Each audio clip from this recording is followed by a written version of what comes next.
দেন আমি আপনার একটা বিষয় দেখাই যে এটা টাইমিং চেঞ্জ করতেছি। তো আপনারা টাইমিং যদি চেঞ্জ করেন তাহলে engine Mobil class পেসিং spring change করানো লাগে।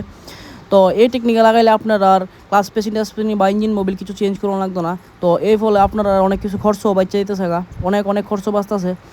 তো দেখেন ভিডিওটা আমি কীভাবে এটা ফিটিং করতেছি। তো ফিটিং করার ফলে আপনি দেখামো যে এটার ফিটিংটা কীরকম আয়ে, বা নতুন একদম যেরকম আপনারা কোম্পানি সেটিং থাকবো সেমভাবে সেটিং করে দেবো মেশিনে।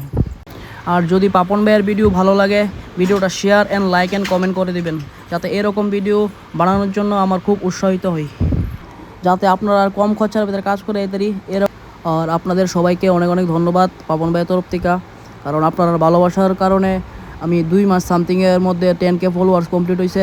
তো আপনাদের সবাইকে আমার তরফ থেকে অনেক ধন্যবাদ।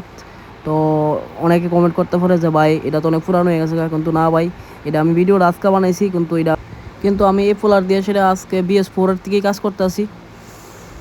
তো এখন অনেক কথাবার্তা হইলো, কথাবার্তার পরে আপনারা আমি কীভাবে ফিটিং করি ভিডিওটা দেখেন।